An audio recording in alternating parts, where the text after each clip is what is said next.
Welcome, listener. You are on the Plastic Pills podcast, and the next minute or so is all you'll hear from me this week, at least on the public feed, before this real kick-ass discussion between Matt, Victor, and featuring the co-host of the Know Your Enemy podcast, Mr. Matthew Sitman. And just in case you're lost here, the enemy is conservatism, with American conservatism in focus for obvious reasons this week. For the last little bit, they've been busy little bees.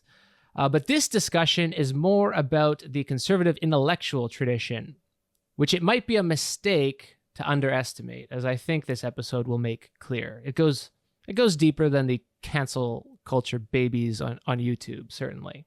Anyway, I'm here, uninvited, inserting myself into the conversation, quite literally, because as can happen when you have three experts in the room talking to each other, these guys jump right into discussing Straussians or Straussianism without much of a precursory coverage on what that means or who Leo Strauss was. So I thought that I'd do that real quick here so that you can get as much out of the discussion as possible. So Leo Strauss, I got to admit, I have affection for. He's a very good writer, very passionate writer, and a very passionate advocate for close reading, particularly of political philosophers like Plato, Aristotle, Machiavelli, and the list goes on. And he writes, to really understand these thinkers who are not able to say everything that they thought because of the potential political backlash that might await them. So to really know them, you need to spend a long time with the texts, understanding that there's, first of all, what is said on the surface, but then grasping that there are hidden meanings or some esoteric statements that they saved for their true friends who are their close readers. And that's under layers of irony or sometimes noble lies. And all that sounds pretty good, right? So why is Straussianism then considered a legitimation of right-wing intellectuals? So also in Strauss, we find this vision of the Western tradition, capital W, capital T. And the Western tradition is, for Strauss, this unprecedented and brilliant amalgam of reason and revelation. And this is often said in terms of Western civilization is Athens plus Jerusalem. So this is unique in history.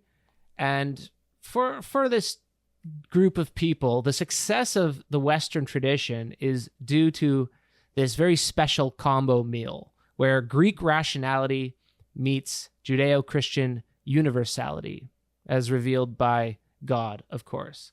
So you can probably see where this is going. These days, the Western tradition is under attack by relativism, or what they call historicism.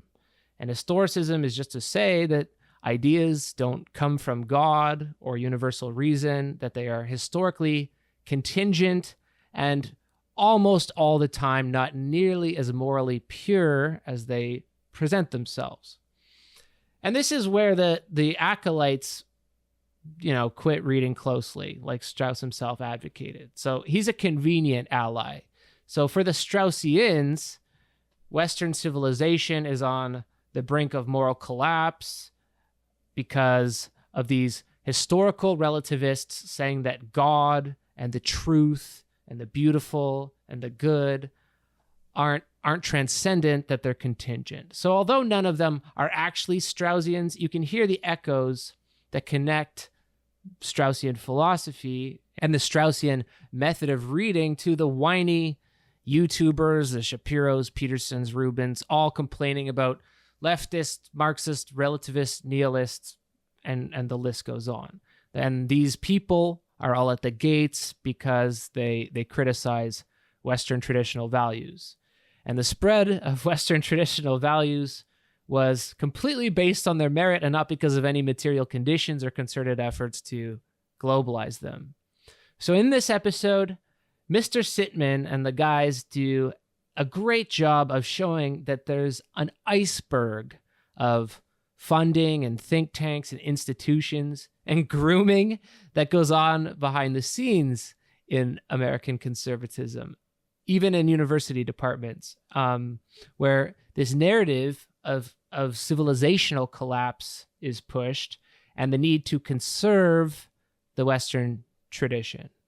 So anyway, that is enough from me. I just wanted to briefly expound this relationship between Leo Strauss, who I find to be quite an inspiring writer, I have to say, but how that trickles down into the conservative networks more broadly.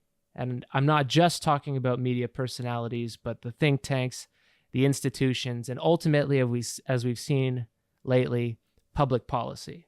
So that's my preface. So please now enjoy this excellent conversation.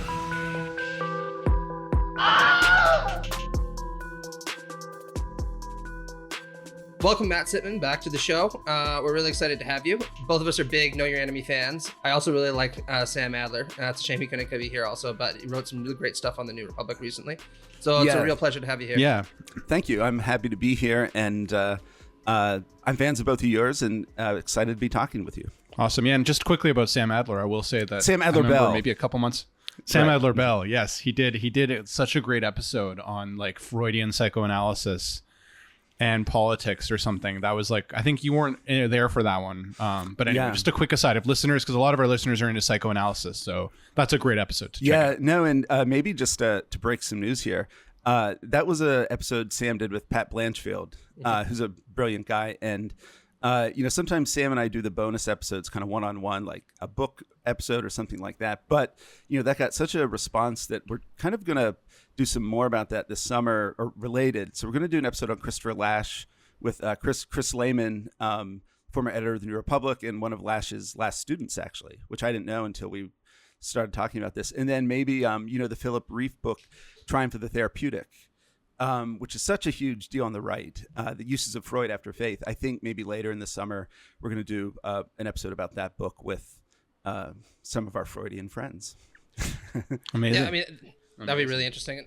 That's one of the things that I really like about you guys. And you have a couple of really, but it's anyway, like general episodes, like your trilogy on abortion, where you more or less cover the whole history of abortion activism on the religious right, the intellectuals behind it, what happened at the Supreme Court with the 5-4 podcast, which I really enjoyed, as a kind of legal nerd myself. But then you also have these more idiosyncratic episodes on Cell Bellow and Alan Bloom, where it's a little bit insider baseball, but you really feel like you get to know the subject matter a little bit.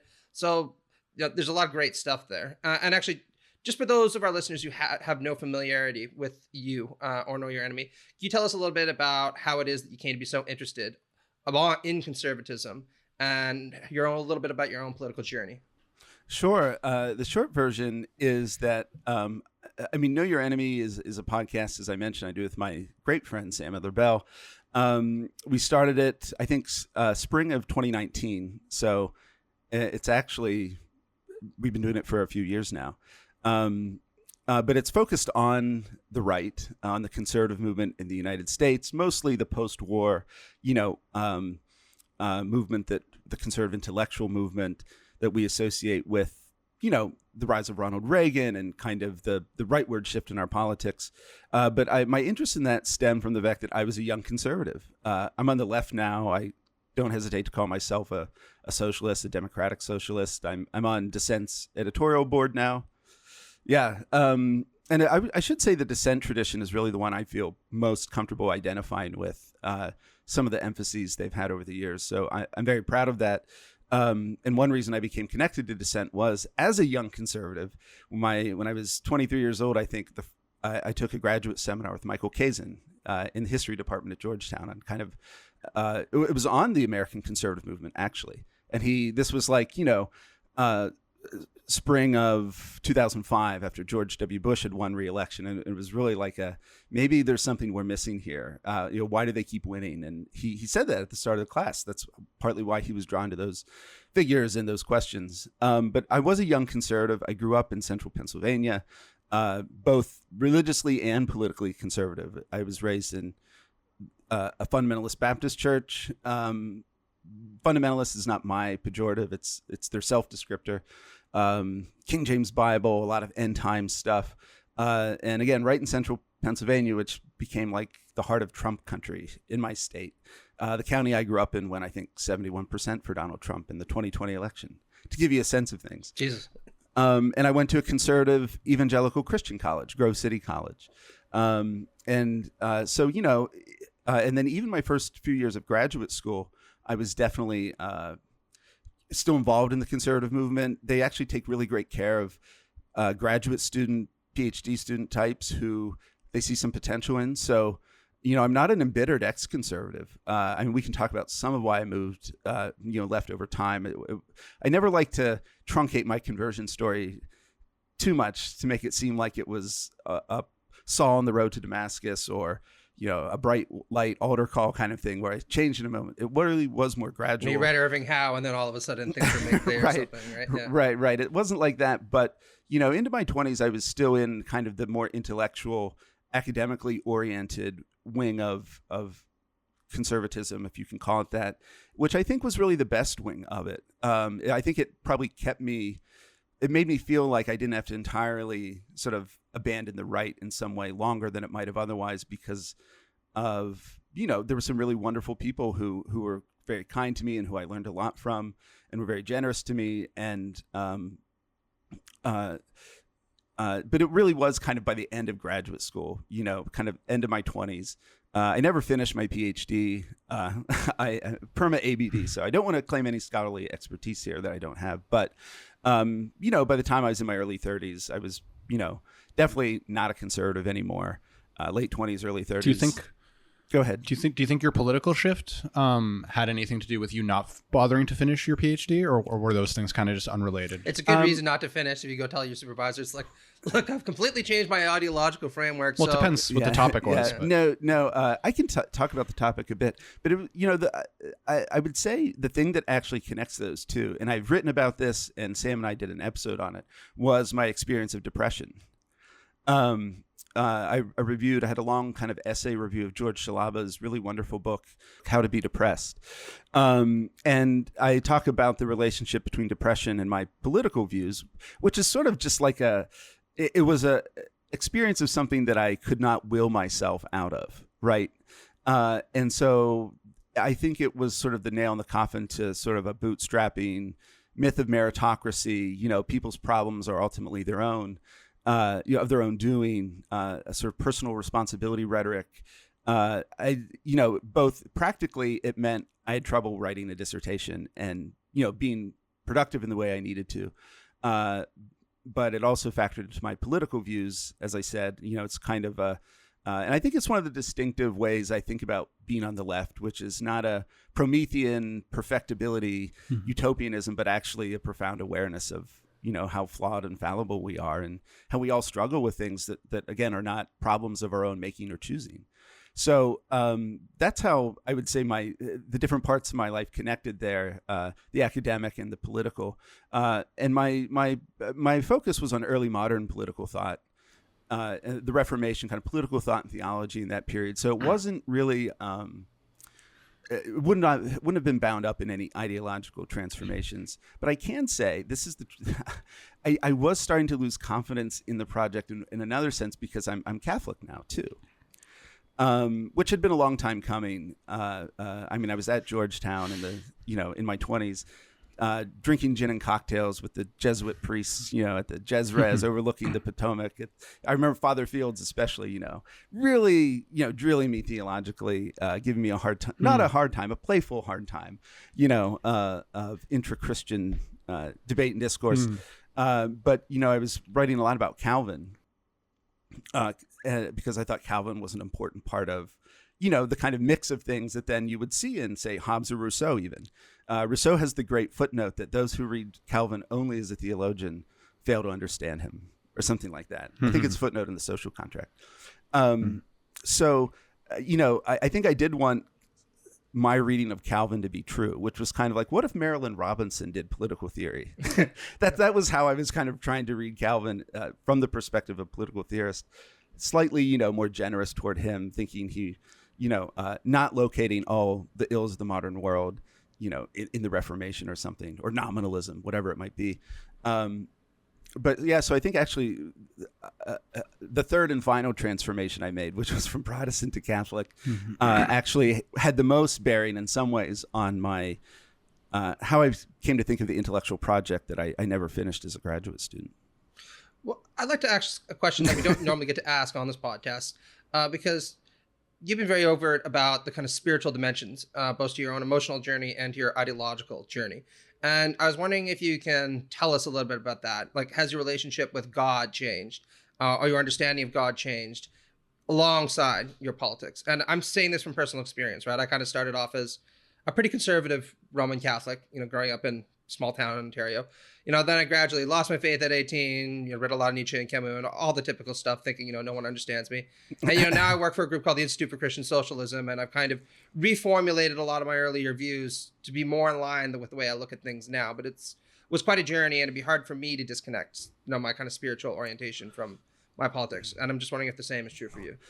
Yeah, no, that's a really good question. And maybe I should clarify by saying that, my religion and my politics are linked, but I wouldn't want to say that like a change in one caused the change in the other. They kind of evolved in tandem, almost on two different tracks, and they were mutually reinforcing. Obviously there are resources in the Catholic tradition that I think, are exemplified right now by, say, Pope Francis's encyclical Laudato Si. The Catholic tradition of being pro-union, pro-worker, the documents that, are pretty solid on a lot of those things. Maybe not the way I'd exactly formulate them, but, I think in the past few years, we've seen even like the kind of Catholic fondness for Bernie, younger Catholics on the left, right? That was a thing. And in some ways it's more of a natural fit than you might guess. But I do feel like there's that aspect of the Catholic tradition has been more and more noticed at the level of like public discourse than it might have been for quite a while. You might have to go back to like Dorothy Day and Thomas Merton and the Berrigan brothers or something to, I think have a similar moment of flourishing of a more radical left-leaning Catholicism. But I would, the way I would answer your question is that I, for whatever reason, I hate to put it this way, but it's easy for me to believe in God in some sense. I have a instinctive hunger for those things. I'm a very spiritual person. Transcendence? I've had, however you'd want to phrase it. Mm-hmm. That part of it is I feel that tug very persistently. And even in the depths of my worst depression, that didn't really leave me. Sometimes you might think, is this God a loving God or not? But the basic kind of existence of God was not something that's like the looming question for me. It's more like I have these instincts and impulses. I've had genuine mystical religious experiences in my life, and I've tried to figure out what to do with them. And for me, there's a lot of reasons I became Catholic, but I think it was, when you grow up fundamentalist, it's a very like world denying, body denying experience. Well, religious experience is fine, but it's a bit Manichaean and a bit disembodied sometimes. And so for me, I as I got older and grew up, I found like the life is hard and difficult, but there were moments of great beauty and transcendence or fullness, sometimes even in very simple things. And I've sometimes have said, C.S. Lewis wrote the book The Problem of Pain. Mm-hmm. I wanted to write The Problem of Pleasure. Like does the existence of beautiful, wonderful things and moments in our life tell us anything about the character of reality, or God's existence or not, or what kind of God that God is? That to me was a big question. So Catholicism, to borrow a line of Walker Percy's, there's a lot of Catholic stuff, holy water, rosaries, statues. You kneel and your hands are on the old wood pew in front of you, and it's a faith of sensuality in some ways. In that way, it's not a faith that kind of runs away from our bodies and embodied existence, but goes into it. And of course, the culmination of that is the Eucharist, where we think Jesus is literally present in the bread and the wine, however you want to render that formulation, but it's real. And so that was why I was tugged toward Catholicism. And, along the way, there were a lot of, how I understood the Bible. Obviously, if you grow up fundamentalist, you learn anything about the history of Christianity and, how the Bible came to be compiled and put together, and just those kinds of things, led me in a Catholic direction too. But, that's I think the short version of how I ended up where I am. Yeah, that's so interesting. I'll say, listening to all this, as someone who grew up with, even though my parents are from Chile, so you'd expect, some sort of Catholicism, but I would just, for whatever reason, unlikely reason, both my parents were like pretty much atheists, like, totally secular household. So, listening to this stuff, it's, it doesn't make like a natural intuitive connection. But I think what you've said about the Catholicism and like the presence of beauty and pleasure seems really compelling, because my only sort of like outsider engagement with like thinking about, okay, which type of Christianity makes sense was, I don't know if you've read like Umberto Eco's book, like the, the one about, what's it called? The one about with the library. The Name of the Rose. The Name of the Rose. No, you haven't. Okay. Because there's that whole, I guess it was like the debate between the Franciscans and like the, I don't remember the two. It's been a while. And I remember thinking to myself, oh, of course, like all this ornamentality of Catholicism, it seems like it would be like counter to this like true teaching, as obviously like a total like non-believer. But then I think what you just said about sort of like the body not denying it, it's just, it's compelling, and it's like another side of an argument that I hadn't heard. So yeah, that's interesting. Yeah. And I would say, even if you go back and look at like the Augustinian tradition, one of the interesting things that comes through in Confessions, I think most clearly, this, my reading's inspired by like somebody like Aubrey Hendricks, right, is the fact that he does actually chastise the Manichaeans and other people for demeaning the body, or suggesting that the body is the source of sin, because of course the real source of sin is the spirit, which misuses the body. The body, itself is a gift from God, and we need to appreciate it as such. So I do think that there's a lot of gas left in that tank when it comes to trying to reformulate something like Catholicism or Christianity for the 21st century. But that's not what we're here to talk about, sadly. So right. It's a good segue actually to talk a little bit about some of the things that Victor and I have chatted about before, which is these new kinds of conservatism that are emerging in the United States and elsewhere, many of which are deeply inspired by militantly right-wing forms of Catholicism.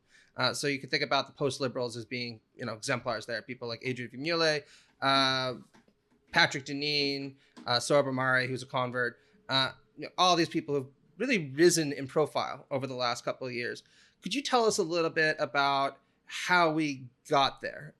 What's the also interesting? Sorry to cut you off, but I'm also worth noting too that the Supreme Court is also like a bunch of Catholics, isn't it? Like the ones who, at least, except for I think Sotomayor, maybe, but are pretty much all the conservatives are Catholic. Is that right? Yeah. Or is one of them Gorsuch not? was baptized Catholic, but as an adult, I think has attended an Episcopal church. So when you get in these arguments, it's always like, well, do you count Gorsuch or not? But it's beside the point, because like 5 or maybe 6, on the right are Catholic, right? And it's a notable presence. Anyway, sorry, Matt. No. Yeah, I was pretty much done, right? And I should say it's also interesting that Gorsuch was John Finnis's student, and Finnis is arguably the most important Thomistic legal and political philosopher, I'd even say, in the world right now. And you can definitely see the influence of a lot of his thinking on some of these post-liberal characters. But, we'll talk a little bit about what the substance of their thought is maybe later on. But given your background in the kind of history of this movement, both intellectually and practically, can you tell us a little bit about how we transitioned to this post-liberal movement? Was it a long time coming? Was it inevitable? Was it contingent? What led us here? Well, it's an interesting question, in part because you mentioned John Finnis in the third and final episode Sam and I did on Know Your Enemy about Roe. We talk about we didn't want to make it a totally intellectual, ideas driven story. So a lot of the other 2 episodes are about other aspects of the anti-abortion movement, the anti-choice movement. But Finnis was the teacher of Robbie George, the Princeton professor and founder of the James Madison Society, or James Madison program at Princeton, which is I think one of the first and far and away the most effective of these kind of conservative beachheads at universities, where they can bring in conservative scholars for like a visiting year, and they might teach a class, they might get a chance to work on a book, that kind of thing. So the Finnis influence, and he was Gorsuch's teacher, he was Robbie George's teacher, but then also if you kind of look at the slightly younger generation, people more my age, our age, I'm guessing roughly, who are now coming to leadership positions in the conservative movement. It's Robbie George's student, Anderson. What's his first name? Ryan Anderson. Sorry, Ryan Anderson, a Robbie George student, who then went on to he was an undergrad. Robbie George was his undergrad mentor, and then he went on to do a PhD in political theory at Notre Dame. Ryan Anderson, he's the current president of the Ethics and Public Policy Center. It's the tracing and charting of these influences is really interesting. But among some of the other figures you mentioned, when I was a young conservative, and in graduate school, Patrick Deneen was on my dissertation committee. Really? Yeah. Wow. I knew him quite well. We were very close. He came to spend... He is a smart guy, I will say. I mean, there's a reason Cornel West had nice things to say about why liberalism failed, and even didn't Obama, it was on a summer reading list. He wrote. Yeah. So someone like Deneen was on my again dissertation committee. The dissertation I didn't write, but we were close enough. He brought his son to spend a weekend with me and my family in central Pennsylvania. To teach him how to shoot guns. He'd never really shot before, and my dad. That's interesting. My dad makes custom rifles for a living. It's a crazy thing to say these days.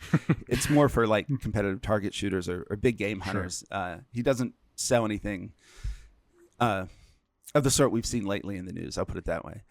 But Josh Mitchell, who's one of the signees of the new National Conservatism Manifesto or Statement of Principles they put out just a few days ago, he was my main mentor, the chair of my committee. So those are two people active in the national conservatism stuff. I mean, the actual conferences that Yoram Hazony and others put on, right? And my third reader was Jean Bethke Elshtain, who was, a very prominent proponent of the Iraq War, debated Stanley Hauerwas in the pages of First Things around that time. And then too, I got to know a fair number of Straussians, Jim Caesar at the University of Virginia, Harvey Mansfield, who just turned 90, I guess, celebrated. Yeah, there were memes going on about that. Yeah. I Hadley Arkes, a very important anti-abortion figure, political theorist at Amherst. I knew a lot of these people, and I can say I'm still trying to figure out what exactly happened, because one thing I've tried to say in different ways on Know Your Enemy is that there's a lot of continuities, of course. Like you go back to the origins of the conservative movement and you say, okay, a movement that sort of was hatched to oppose, or that really gained steam to oppose the civil rights movement, was in bed with the Birchers and conspiratorial anti-communism, anti-democratic in that sense, that the white race should rule in the South even if they didn't have a numeric majority, as Bill Buckley put it in the infamous 1957 National Review editorial, Why the South Must Prevail. Like, it's not shocking that it cashes out in something like Trump, or the kind of more nationalist, maybe authoritarian, more anti-democratic strains that are seem to have come to the fore. They've always been there, but I can't say I just didn't hear people talking the way I see and hear and read conservative, these post-liberal or new right figures talking today. And I think part of it is, what intervened between my early 20s and my mid 30s, well, a black president, for one thing. I think especially for the religious ones, the Catholics, the combination of Trump coming onto the scene and Francis becoming Pope was like this kind of combination that broke their brains, because they couldn't even kind of have the security of a church that they knew was their reliable ally, politically and otherwise. And it really is true that the conservative movement in the United States, under John Paul II and Benedict XVI, was extremely close with the Vatican. Father Newhouse, the founder of First Things, was, on EWTN all the time. I mean, George Sorry, Weigel. just for our listeners who don't know, First Things is arguably the premier kind of right Christian intellectual magazine in the United States. I'm sure there's some people who claim, that it's not anymore. Sorba Mari might have something to say about that. But, it's the place where you go if you want advanced intellectual arguments presented in a publicly readable and digestible way. Yeah, it was definitely the most serious, especially in its heyday, I think, the most serious intellectual magazine of the religious right and religious conservatism. But George Weigel, one of the main contributors there at First Things, was John Paul II's English language biographer. I think had pretty privileged access to him. So all that's to say, Pope Benedict actually, it might have been when he was Joseph Ratzinger, but he lectured at one of the First Things annual lectures. And so, I feel like the conservative Catholic movement in the United States, their relationship to the Vatican and the papacy underwent a massive shift because of the rise of Pope Francis. And then you kind of add that into the rise of Trump and like just the politics of resentment in a certain way. Gay marriage was legalized by the Supreme Court in only 2014 or 2015. So these were pretty recent things that I think, and the kind of, I don't know, this isn't meant to derail us at all, but even just the kind of, political correctness, wokeness, put in quotes, whatever you want, like their reactivity to that, whatever you make of the reality of the situation, I think was a huge factor. And I don't know what happens though to kind of, I don't know if anything I've said fully explains it, but I think those are all in play. No, that's okay. No, I think, that was very comprehensive. Yeah. No, for sure. So I was thinking if maybe we could hone in on like kind of a theoretical point about like liberalism. Because in conservatism, and I'd be interested to know like when you were in those circles, like I think you mentioned here, and I listened to your part 3 and other episodes. You talk about knowing a lot of these people personally, engaging with them probably intellectually at the time, and maybe you could talk a little bit about some of these people's attitudes towards philosophical liberalism. Because it seems like maybe that's the new part of the post-liberal. Maybe it's not so new, right? Maybe you'd have some insight. You said you were pretty close to Deneen, so I don't know if that ever came up in your kind of conversations. But what was sort of like in the intellectual conservatism's attitude then, and maybe like the shift now to just like liberalism as kind of this state neutrality? I guess maybe we define maybe we don't have to define liberalism, but kind of philosophically what people think. I'd just like to make one follow-up to that also, which is that this is the most Robin-esque point I'm going to make in this episode. There's this kind of presupposition on the part of a lot of leftists, and even among some intellectual conservatives, like Russell Kirk, that conservatism just is the stupid party, as Kirk put it in The Conservative Mind, right? And that it's little more than bigotry and reaction, just kind of jumbled together into various apologias. But what's really interesting about the work of the best conservative intellectuals, including, I would argue, many of the post-liberals, is that there is a kind of intellectual cogency to their project. I disagree with it fundamentally, and I've said so on numerous occasions, and I'll probably keep on beating that drum until they go silent, or I do. But you read Patrick Deneen's book, and it's intellectually appealing, it's exciting, it's well-written. You read Adrian Vimulia's recent book on common good constitutionalism, and he makes some very good points against originalism, of all things, that can make it appealing to some people on the political left. So these aren't intellectual lightweights. In fact, they're making some superficially interesting points. Yeah. Well, I think, thank you for that, Matt, which I agree with. It's kind of lousy that conservatives all being dumb has become such a trope, because it allows them to begin every book, every big essay by quoting Lionel Trilling, the irritable mental gestures resembling ideas, right? It's like, we know, we get it, we remember, guys, but this is like the 1950s, maybe update your references some. But I do think that, Victor, your point about liberalism is interesting, because I would say it did not have the place in the kind of conservative imaginary and rhetorical toolbox and kind of the sets of ideas they were playing with. It was there in some ways. But it was much more nuanced. I mean, like Deneen was a student of the great Wilson Carey McWilliams, longtime professor at Rutgers, who had a really has this amazing big book he put out in the early 70s called The Idea of Fraternity in America.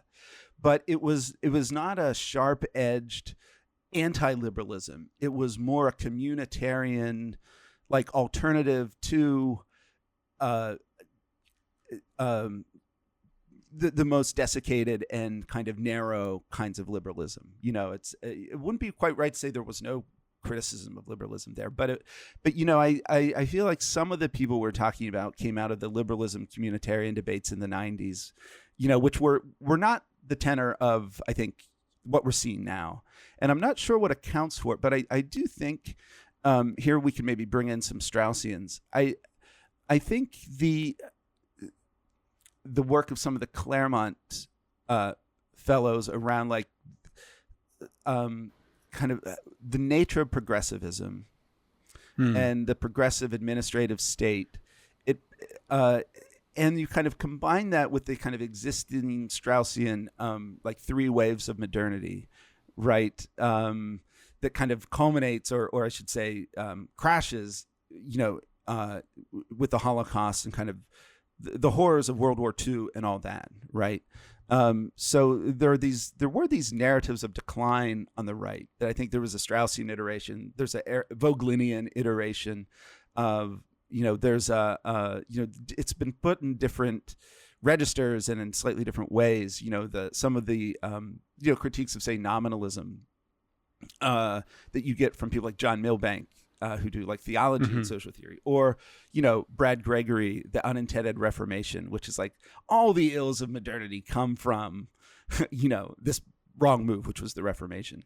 You know, I think it was something where that combination, an instinctive taste for kind of narratives of decline, with then liberalism increasingly becoming formulated, I think in the Obama era, especially, as this kind of insatiable engine, that liberalism is not just this, I think, as Matt and I know Matt's work a little bit on this better than yours, Victor, but, you know, for me, being trained as a political theorist, it's made me resistant to the very narrative some of these people, also political theorists, are offering, because it's like, well, liberalism is this long and, you know, variegated tradition, or, you know, multiple traditions, maybe multiple aspects of a tradition. It's very hard to locate it as, or describe it as, this one monolithic thing that's inexorably working its destiny out in the world.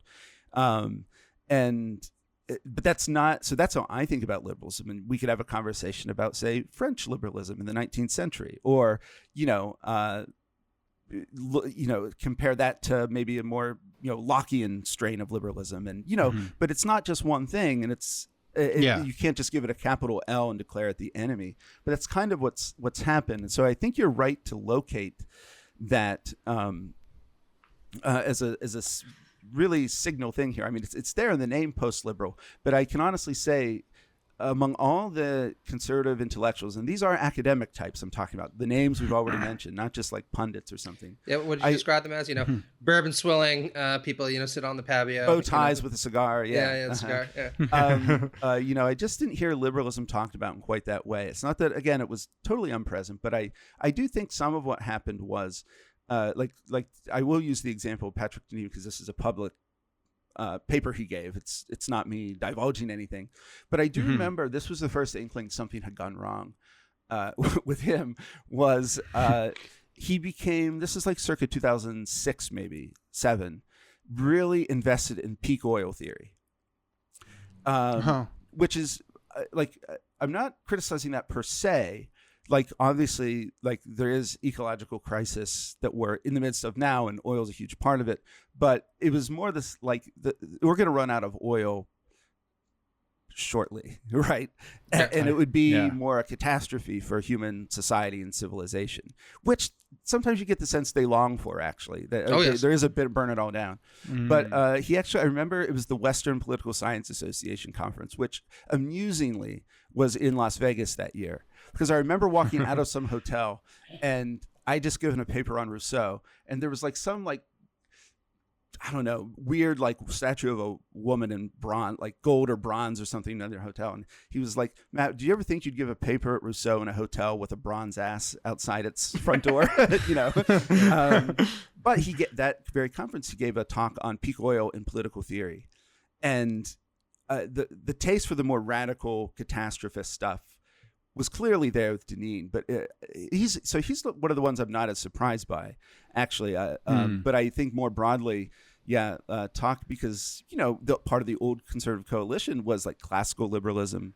There was a way in which some conservatives still would try to say, no, we're the true liberals here. That was in the mix too. But the kind of identifying again liberalism as this progressively unfolding set of bad ideas that has a destiny in the world. A certain terminus. That's, I think, newish. And you can see, though, the pieces of the puzzle that they kind of put together. They were all there on the right. There was the narratives of decline. There was, a suspicion of at least certain kinds of liberalism. And I think then events and the pace of social change in some aspects of our lives, in our culture, along with like campus politics stuff, and it can't be underestimated. Goddamn postmodern neo-Marxists everywhere. Yeah, we go, right? yeah. And I think too, once you get a taste for, once some of these ideas they put them out into the world and they got a lot of pushback, I think that hardened then the lines of opposition. Like they became more entrenched and dug down a bit deeper, because to write about some of these things in this moment when there is a crisis of democracy in the United States, right? When a lot in our political order right now is up for grabs, you just start throwing out, some pretty big and far-reaching ideas about why liberalism, which I think many people associate whatever else you might associate it with individual rights, protections, etc.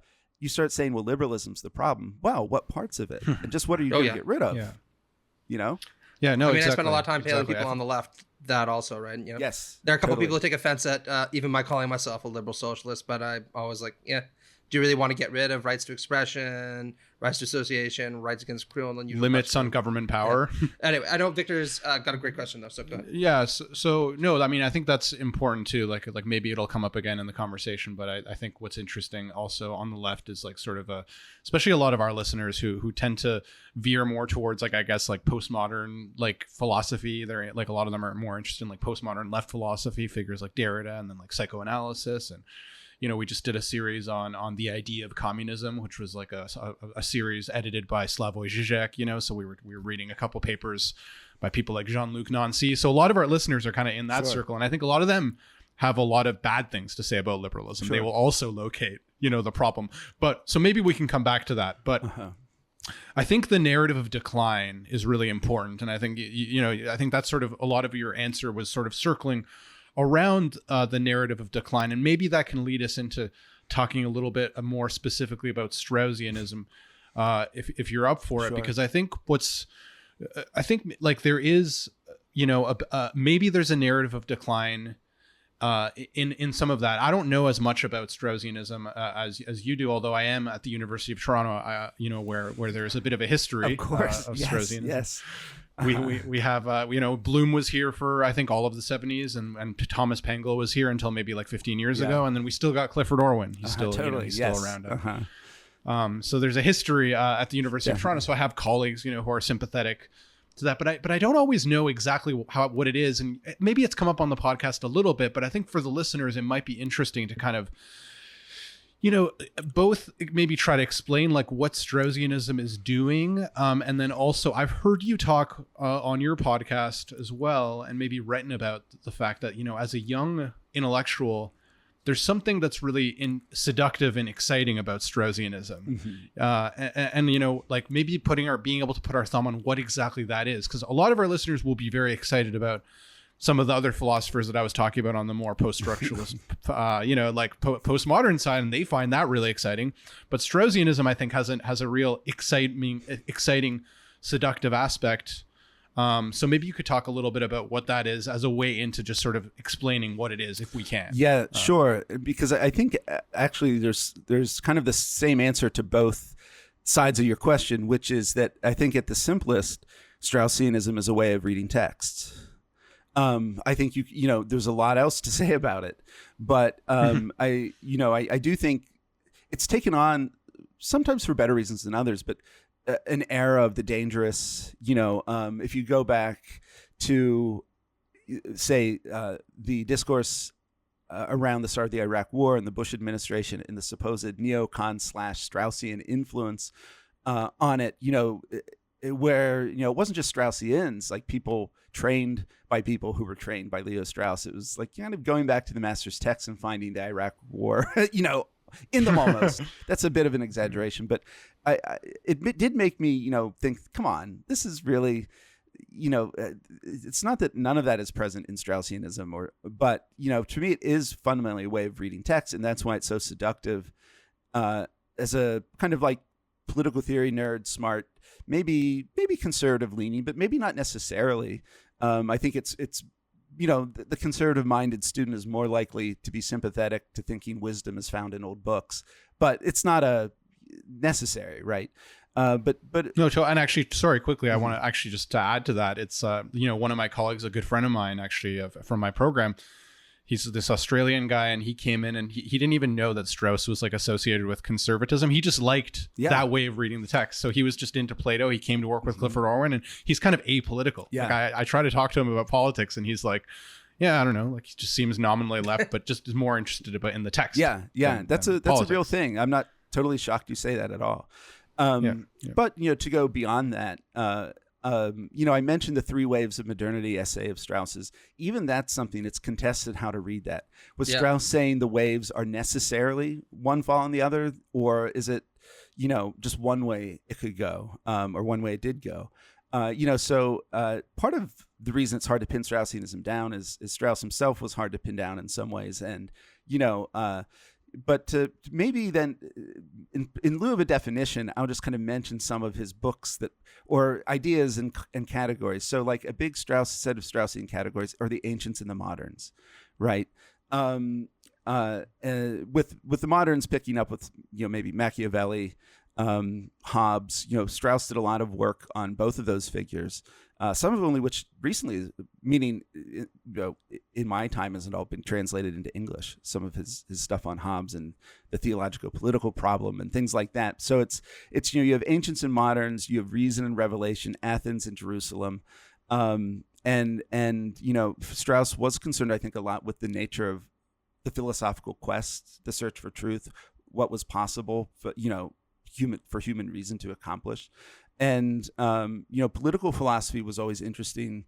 I think political philosophy is a special interest to Strauss in Straussians because it was like politics is the arena in which like the different aspects of our nature and our search for truth are like amplified or given concrete expression in some way. In addition to politics being a kind of architectonic science, right? Mm-hmm. And the good and all that. Too. Yes. But so, I think one way Strauss was, it would probably be fair to describe him as a partisan of the ancients against the moderns, if you had to put it broadly. But another aspect of his thought is, esoteric writing. So, in regimes where toleration and kind of freedom of expression where persecution, as the title of his book, Persecution of the Art of Writing, indicates, philosophers would have to embed kind of their true message in a text by, the attentive reader being able to pick up on the discrepancies or seeming contradictions. And the philosophical writer and reader, the writer will kind of use those contradictions to point you to what he is actually trying to say. And of course, Strauss was also, this has been too abstract, I'm sorry. I mean, Strauss was someone who... We're all about abstract here. Yeah, exiled from Germany, of course, with the rise of Nazism. He was Jewish. So there's been interesting work done on Strauss as like an exile figure, what that means for his philosophy. His interest in of course, Jewish texts and questions. I mean, Maimonides, Spinoza, figures like that. So he's in that kind of, he's a Jewish German philosopher, exile, refugee, who then, I think in a lot of his work that's in the background. Say one of his most famous books is Natural Right and History. The title gives it away, like natural right versus like more historicist modes of thinking. Yeah. But he begins by talking about the Declaration of Independence and how American adherence to it means there's some, spark of natural right thinking, that there's objective right and wrong, that not everything is subject to history, and historical change, and therefore kind of relativism. And then he starts talking about Germany and how they don't believe that anymore. And he kind of like is indicating that like historicism caused the Holocaust or led up to it, or was a contributing factor. So he I think his context is important to realize too. And actually, could you like unpack historicism a little bit more, because I think that is like really important, and also links to maybe like understanding why conservatism is so or like how there's a marriage between conservatism and Straussianism, maybe because there is, from what I understand, as you put it in that book, kind of there, maybe that it's not a conflation, but there is a link between what you're talking about, historicism, and then relativism, which I think you quickly mentioned, which is obviously like the enemy of like, conservatives want to find eternal truths, or like maybe that's changed now with Matt's work in postmodern conservatism, but still.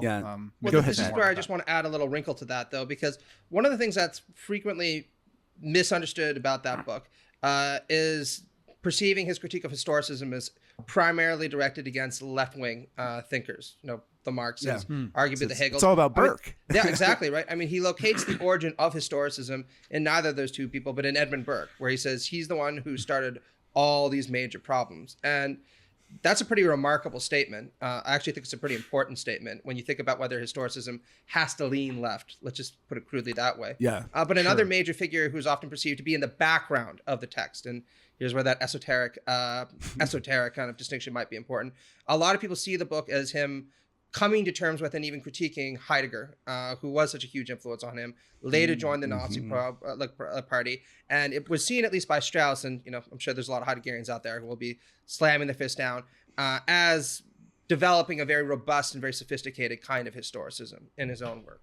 So could you talk a little bit about that? Because this really shows how complicated Strauss is as a figure, because there are definitely conservative elements to that book, but no book that starts by saying, Burke is the origin of all of our intellectual problems is unambiguously right. Totally. And, this is a source of, don't worry, I will circle back to that, but just to kind of give a sense of this really does matter. It's a great book, by the way. I should say everyone should read it. Yeah. I mean, if you look at some of the disputes early in the conservative intellectual movement in the 50s and 60s, someone like Russell Kirk, more associated with, he was I think he wrote a book about Burke. Burke's the hero of the conservative mind, right? The kind of great conservative figure for him. The genius of conservatism, right? Yeah. But other figures were like, no, you need natural rights. You need, tradition isn't enough, especially when you live in a time when tradition has gone off the rails, right?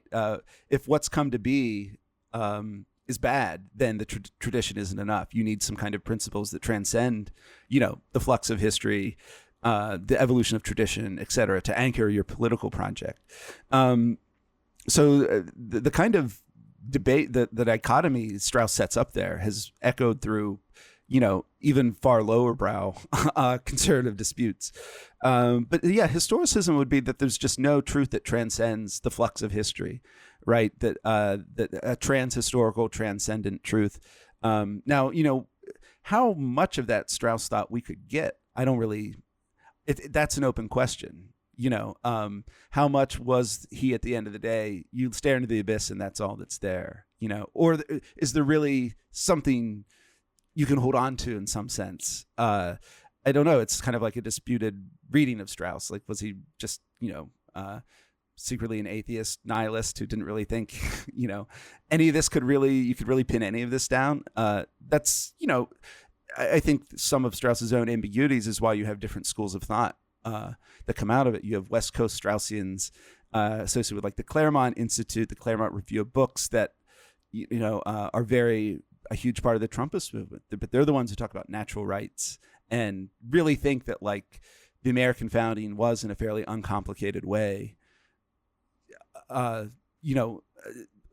the work of genius men who we can't improve upon, basically. To be clear, genius slaveholders, Right? Yeah. That's just me being totally. a bit of a bitch, but I Yeah. do like to stress that.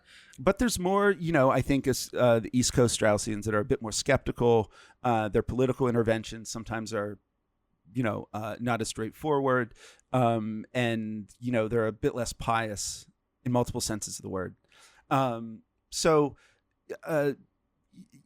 think, again, I'm just trying to say that I'm a bit out of my depths here. And Strauss is a complicated figure. Okay. And I'm not trying to sort of, put my foot down on one side or the other, but more to say these are some of the categories and themes that work in him. And historicism especially was one that, it is, I think, for him linked to something like relativism. Once you say there's really no truth that transcends, just the ups and downs of our evolution, the formation of tradition over time, everything's historically conditioned, might be the better way to say it. Is there any way to ever get out of being, to reach beyond your moment in history? That's how he would talk about it in some of the books we've referenced, like Natural Right and History. Matt, I know you want to ask a follow-up, but just quickly, I want to add, and then just to bring it back to the ancients, I guess the reason why there's an attraction to the ancients is because, is that a way to kind of demonstrate that there are these eternal human problems or whatever, that, and by going back to the ancients somehow, that's to capture something that is not historic. Yes. Historicist. Yeah. They did philosophy the right way, because they right. Again, in this reading, thought the human mind actually could, kind of raise itself up beyond just everything that's around you and historically conditioning your thought. But also, Plato especially, I think, is more important to Straussians than Aristotle in some ways, depending on the one. But the dialogue format also, I think, is very attractive to them, because it again, if you're looking for kind of esoteric reading between the lines, dialogue is a good format to do that. And they have some very fascinating and kind of interesting reads of the Platonic dialogues. So it's both I think they did philosophy right, and there's a certain I don't know. It's kind of like the real, in addition to being great readers of books, close readers of text, the smarter Straussians that I knew would be very adept at toggling between talking about a Platonic dialogue and then some contemporary flashpoint, and kind of it's very seductive, because it feels like, oh yeah, there's this grand ancient knowledge. Yeah, this pool of ancient wisdom that we've just been ignoring, and there's some truth to that actually, but that's part of, I think, the seductiveness of Straussianism too. The best of them, it's really a heady mix of being able to read different languages, go back to the ancients, kind of have this critique of early modern thought and kind of the origins of modernity, and you're mixing in kind of cultural commentary, and they all wear fancy suits, and when you finish your doctorate with Harvey Mansfield, he gives you the number of his tailor in London. Well, I have to say, that's true, by the way. Yeah, it's odd, because the first graduate level political theory class I ever took was at Carleton with Waller E. Newell, who was the most important Straussian in the department, and he's actually become pretty famous. I saw him on Netflix the other day talking about tyranny, because he released a book on that recently. A good book, I should say. But, there really was this idea of being kind of inculcated into a privileged cadre of people who read texts and do read between the lines to get to the secrets of them and read them closely so that you can access the profound truths. That's extremely intoxicating if you're a certain what young person wouldn't be totally I know, right? Yeah, and I mean, and that's, I'm not sitting there to kind of bash by saying there's just some ragtag man behind the curtain, because I do think that Straussians are good readers of text. But I did want to touch a little bit about this methodological point before we move on to something that's more political, because I think it's really important for our listeners who might not be familiar with Strauss. And there's a lot of ambiguity about this, so we're not going to settle that here. But he does have this very interesting distinction between an exoteric reading of the text and an esoteric interpretation of the text. And this seems to sit uncomfortably with what some people call Strauss's golden statement, which is that everything is on the surface, right? You shouldn't be sitting there looking for depth beneath the surface, because it's on the surface and only on the surface that the truth or the heart of things lie. And my way of reading this passage, and again, there are people probably out there who are going to say I'm entirely wrong about this, is that he is criticizing this historicization of text that a lot of people engage in right now. He was very influenced by Nietzsche and Heidegger. Both of them would sit there and say, well, you read the text in the context of what that person's pathology is or what the culture surrounding them is. And Strauss is just saying, no, read the book itself, because these were smart guys. And not only were they self-conscious about what they were writing, they were self-conscious about how they were writing it, because there are layers to the text that you can unpack that are deliberately put there by the author, and you need the kind of key to get at them. Would you say that this is right, or?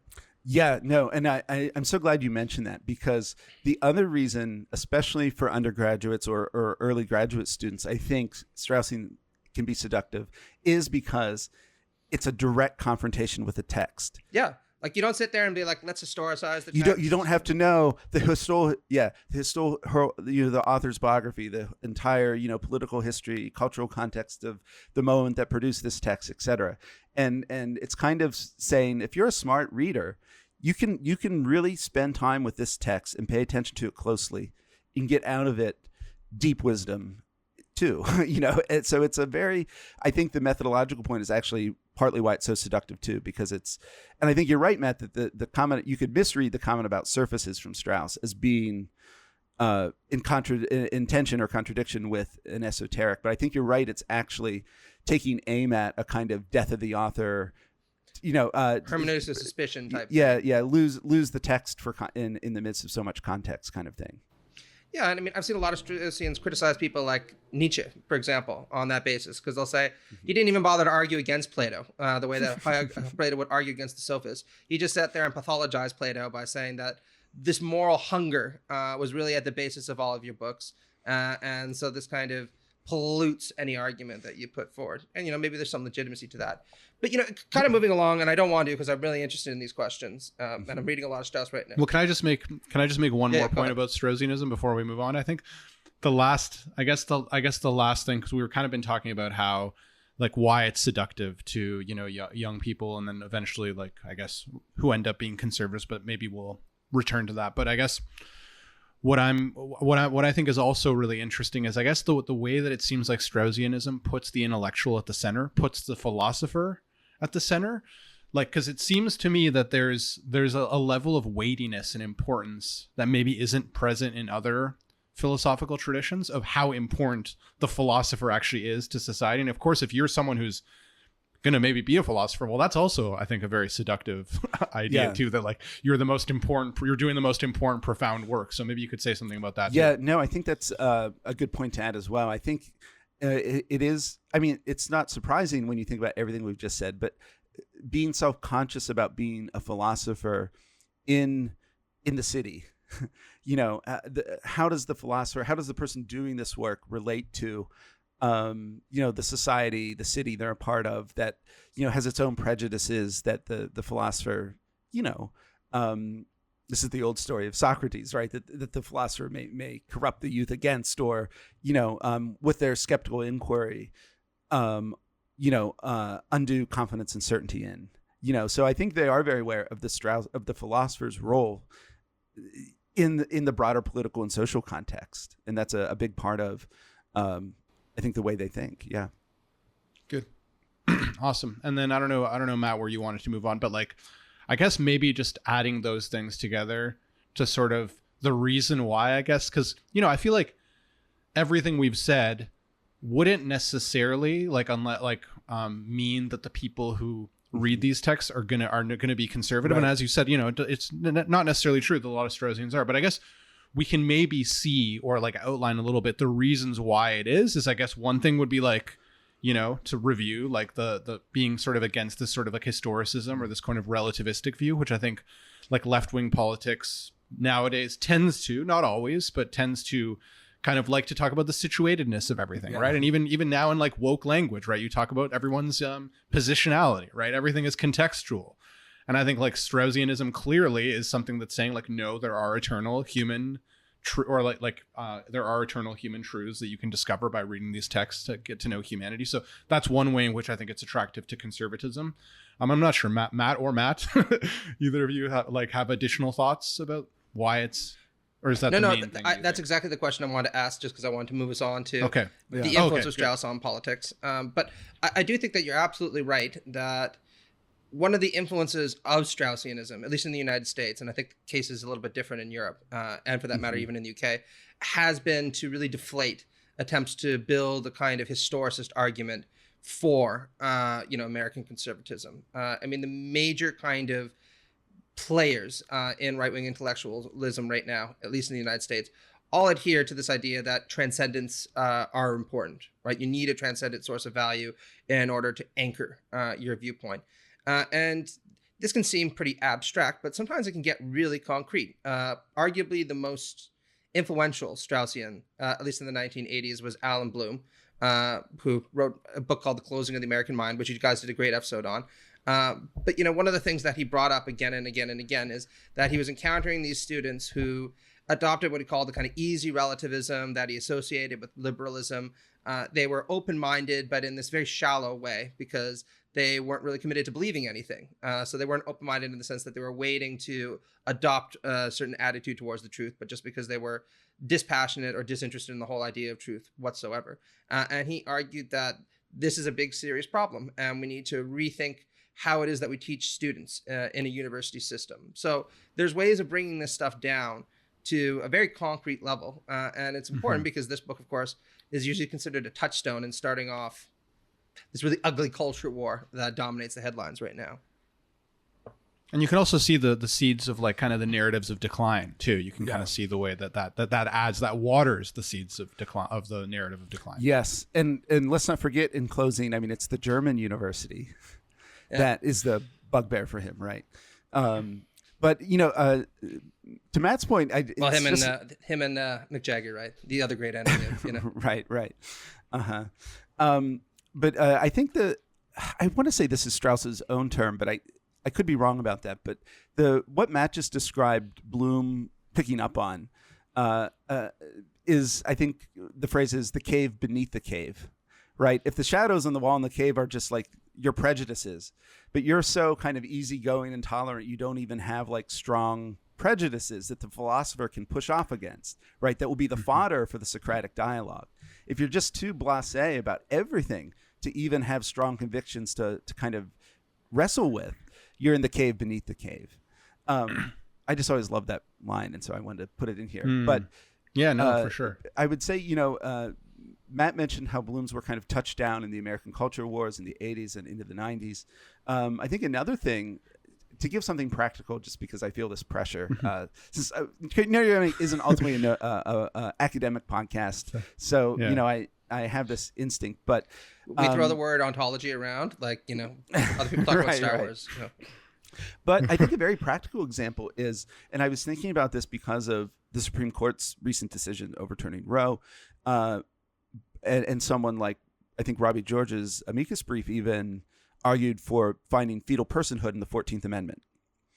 And one of the things I realized over time in my own, like, hanging out with these people, like, I mean, I hung out with Robbie George some, I hung out with Hadley Arcus some, but I also, knew more traditionalist Burkean types, like my old teacher at Georgetown, George W. Carey, who was a friend of Wilmore Kendall's and was a scholar of the Federalists and the American Constitution, but like he was, held up that other end of the spectrum, is when it comes to judicial interpretation, there's actually a substantial critique of originalism for being historicist and just being, really being positivist. Just that, you look at the meaning of the words, and maybe you look up their history and context, but it's, there's no undergirding morality underneath the Constitution that you can draw from. And someone like Hadley Arcus would say no. Like you have to read the Constitution in light of the Declaration, which presupposes that the human mind has access to certain truths, and among them are the rights that government is instituted to protect. And so I think you can see how even in something like constitutional interpretation, like critics of historicism would, sometimes run afoul of the originalists who do all the historical work figuring out what, right to bear arms meant to the average person in 1789 or something, right? No, and I should Yeah. say that's sometimes made very explicit. Like in his latest book, Common Good Constitutionalism, Adrian Vermeulen kind of follows up on his Atlantic article by saying, we all knew, and he's speaking here to other conservatives, that originalism was an intellectually bankrupt project. It had useful kind of rhetorical purposes in advancing conservative causes during an age where liberal positivism and liberal democracy were kind of ascendant. But, we're now in a position to just kind of drop it and legislate from the bench. And we should adopt my common good constitutionalism as the framework to kind of guide. Kind of a badly timed book in a way. It was. Yeah. I mean, and a lot of conservatives on Twitter got really angry at him. Some of whom I think really are committed to originalism. And yeah, we can talk about that some other time. But I mean, it was really shocking just to see somebody kind of state transparently what I think a lot of us felt for a long time. Yeah. But I mean, was it poorly timed? Because there are limits to what originalism can do, positively speaking. Like, I think originalism is good at striking down Roe because you bring in all these arguments about deeply rooted rights and traditions in American history, blah, blah, blah. Right. Originalism's good at striking down supposed activist legal cases and decisions. But now, maybe they want the court to do more. And maybe they want to define a right to fetal personhood in the 14th Amendment. And originalism might not really get you there. Yeah, that's where you need John whatever they Smith to say. come in, That's right? true. Yeah.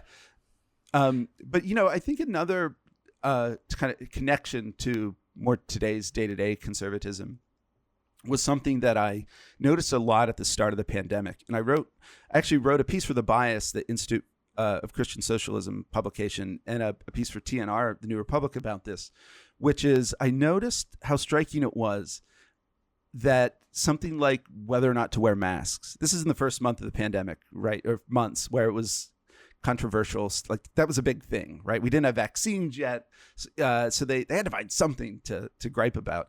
And it was the mask wearing, but they would often pitch it as, this is what happens when a society rejects God, secularism sets in, people no longer believe in an afterlife, so death is what they fear most of all. A godless people fears... That was R.R. Reno's piece in First Things, like almost to a T, right? Like, yes, we're a culture that's so afraid of death now that we just hide from it, like cowards. Yeah. So asking people to wear masks during a pandemic was rendered as the inevitable outcome of a secular society, and the pathologies that would attend to it, mostly like people just trying to stay healthy as long as they can and not die.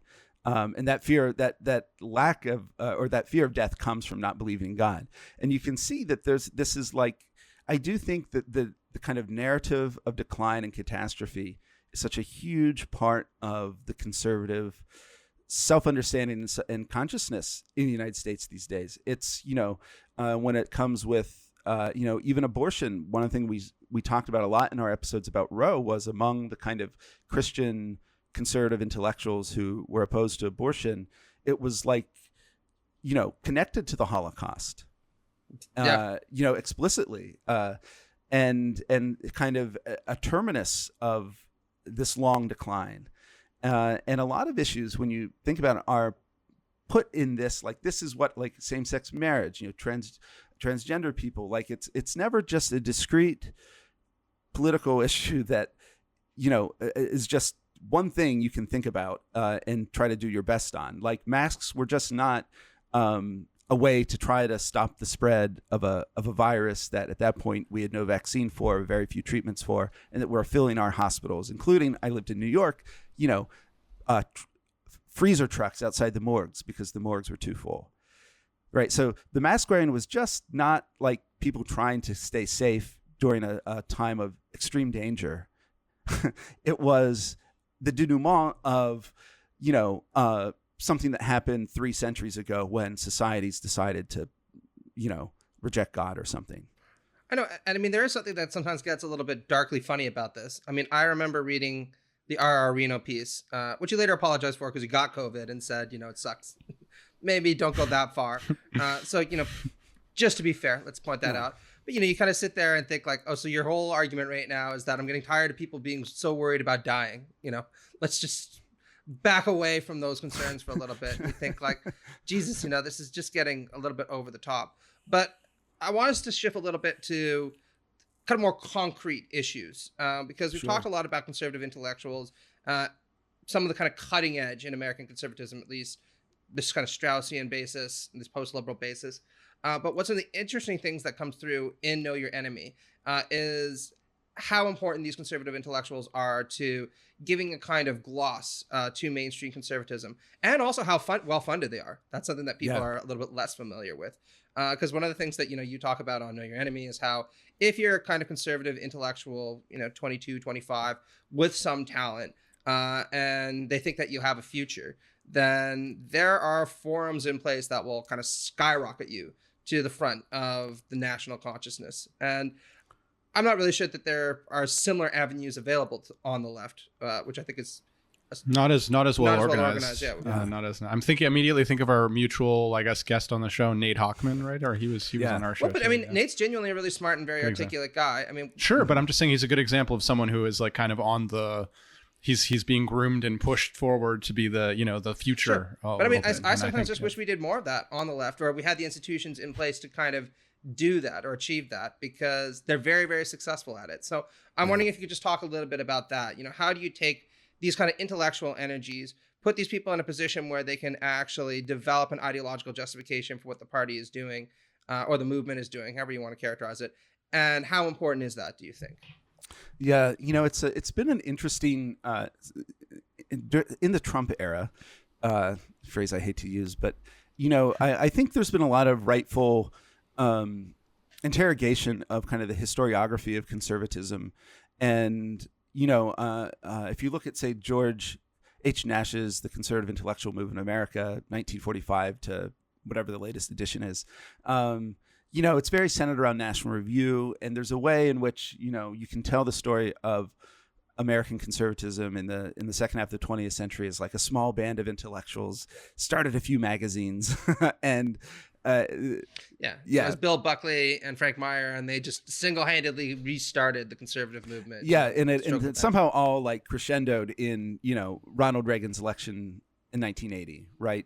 And I think a lot of historians have drawn us to the rougher edges of conservatism, the nastier, more populist movements and elements that were fueling the right. Even some of the first things I wrote about Trump during the Republican primary debates in 2015 and 16, I got riding the Trump tiger. There is a sense in which these intellectuals have always, kind of, I think, had to clean up the more popular energies they hope their movement and politicians can ride to power. Sometimes, try to disown them a bit, but it's, the interplay between ideas and more popular movements and grassroots movements is an interesting one. And by talking about ideas, I don't want to necessarily totally privilege them, but I will say the conservative movement, which includes, not just the ideas people, but think tanks and activist groups and, single issue groups, and a lot of money. It's a very small movement. And so I do think the ideas have particular power on the right because of that. Look at some of the national conservatism conferences. If you look at, say the one that was in Florida, maybe this fall, whenever that was, I think it was this fall.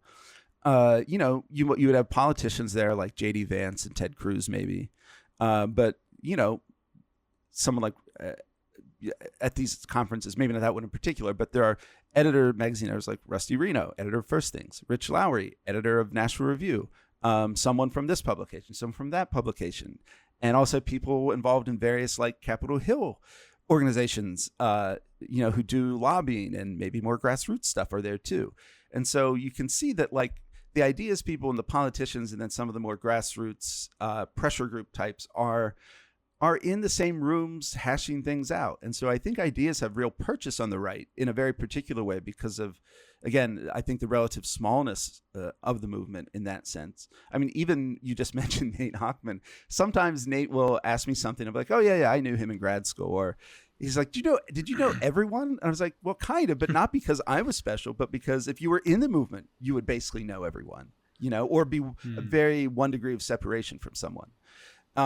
And so I, that's important to note, but they do have a lot of money. And because I would say it's fair that most people who go into graduate programs are not like dedicated conservatives.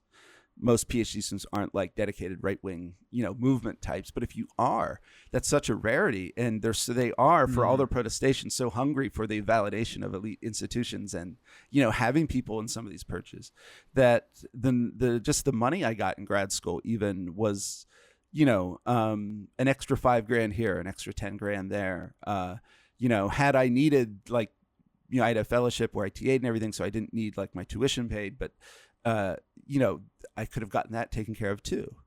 And, even, at a certain point in your career, like I do remember I was teaching at UVA on like a dissertation fellowship. I was under Jim Caesar, well-known conservative Straussian political theorist / kind of does American political development.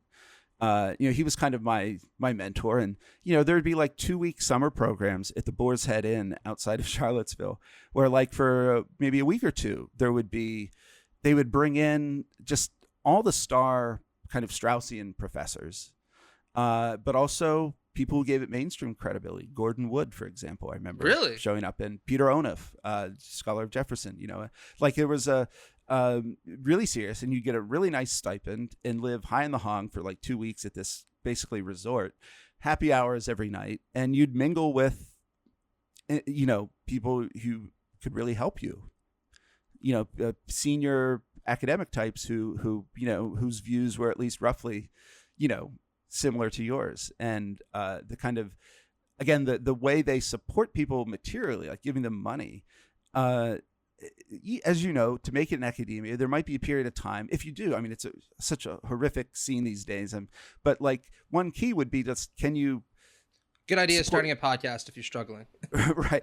Can you support yourself along the way enough until you get that break? And so postdocs became a major feature of this movement. The Jack Miller Center was who the seminars I mentioned were often through, but they would then sponsor postdocs at various elite institutions. So, having a postdoc at UVA or Harvard. I mean, Harvey Mansfield had, I think, one of the original one of these postdocs at his program on Constitution and government, or something like government and Constitution at Harvard, right? All these right-wing outfits, they always have the most innocuous names. The more bland the name, the more likely it is actually that it's conservative run, I think. But that was all. I mean, look at the Federalist Society, right? I mean, yeah, you can make a compelling argument at this point that it basically dominates American judicial politics at this point. If you were just here, the Federalist Society, like, oh, that's the kind of camping group that like to go back to American Revolutionary War sites or something like that, right? Yeah. So just the support I had as a young, and this is why I say I'm not an embittered ex-conservative. I was treated very well. Yeah. People were very generous to me, and if anything, I feel guilty about that. I hate that people who are really kind to me now feel betrayed. Someone like Deneen, right? Just really. Do they? Oh yeah, like without getting personal. No, you don't I'm have not to get personal. I mean, I'm perfectly. I would still talk to any of these people, but like someone Deneen, I am on genuinely bad terms with. I think he's blocked me on Twitter, for example. Oh wow! Yeah, I had no idea. Oh, wow. Yeah, that's too bad. Yeah. I mean, are there any that like you still like are on good terms with, and they just like respectfully, they're like, well, yeah, you had a difference of opinion now, and like that's how it goes. And... I mean, it's just because of the work I do. I'm not regularly in touch with these people, but like someone Jim Caesar at UVA. I mean, I haven't really been in touch with him for a while, but I loved him. He was probably, I can honestly say, he might be the most Socratic individual I've ever personally known in terms of what conversations with him, in his office or over dinner were like. So I have, I just don't have any, I mean, I have profound disagreements, but I really don't have personal hostility to almost any of these people. But it's just kind of drifting apart. But that's just to say, I was treated very well. And it really is about the principles I came to believe and where my convictions led me. Because if I can honestly say, I'm on the left now. I'm, I mentioned being on Dissent's editorial board. Like, I kind of really know that the amount of money floating around the right is both. It's a lot for the number of people involved, but also they're much better at no strings attached. I want to start a center at University X, and you're not going to have to do the same kind of application, you might for like a progressive nonprofit that gives out grants where you're going to have these metrics in a certain way. I don't know. I'm not very deep in that world, but there's a real sense in which, like, if you wanted this money, you do a proposal, but you would know someone at the Earhart Foundation or the Thomas W. Smith Foundation, right. and someone that they know would have told them, yes. Oh, this person's going to be applying, and like pretty much you're all set from the beginning. Because giving money to intellectual endeavors is a hard sell, because if you're a rich person and you want to give money to something, probably a lot of them want their name on it, right? So if you give enough money for a building on a campus and you get your name on the front of it, that's going to be there for a long time. If you sponsor if you give Dissent magazine $50,000 to pay writers for the next few years, you might have your at the bottom of the article, this article was supported by a grant from blah blah blah. But that's not the same as having your name on a building, right? So yeah, of course. I think even there's but when people are really genuinely ideologically invested as they are on the right, I think just kind of giving money, no strings attached, or with very few strings attached, it just happens more often. I don't think there's anything disingenuous about this. I've sometimes seen iterations of this argument that run, the right is basically co-opting these talented young students and turning them into little conservatives by essentially bribing them. I think that's a little bit too cynical. Totally. But I do think that there is something to be said politically about this kind of approach to things. Just to give a contrast, I was speaking to Megan Day. I think it was Megan Day. It might have been Journalist for Jacobin. Yeah, about Jacobin. DSA. And they're like, we have a tiny little office with a handful of full-time writers, and a lot of us barely make ends meet in the cities that we're working in. Current Affairs, which is arguably the second largest socialist magazine in the country, has 2 full-time staff members, right? 2, right? And you can kind of contrast that with some of these think tanks where, there's good liquor and, good food, and you can get, Harvard profs will come and get their business cards and they'll write letters of reference for you. It's a pretty appealing deal. If you happen to be smart, it seems like a much more interesting club. Yeah, and if you happen to be smart and talented and you're leaning in that direction anyway, it's certainly not a bad thing to have these opportunities be opened up for you. And then once you get into that circle, it can be pretty hard to disentangle yourself. Yeah, no, totally. I think Yes. actually it's funny. There's one of my colleagues. I think she's working on like Hobbes and some of the other early moderns, and I think her supervisor was like, "Oh, you should apply to this thing." I think it's like the Center for Liberal Studies, or it's like basically libertarian. This is more the libertarian.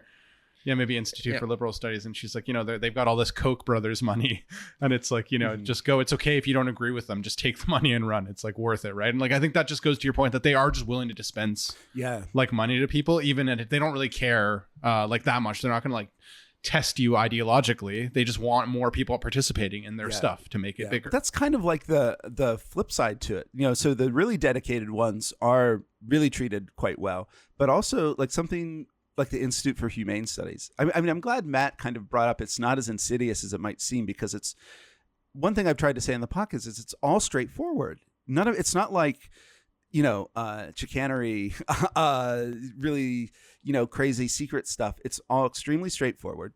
And you cut off a goat's head or something, and they're like, "Congratulations, you're a member of this federal society." Yeah, and the Institute for Humane Studies is a kind of classical libertarian outfit associated with George Mason. They would do a lot of summer programs that were specifically meant to just.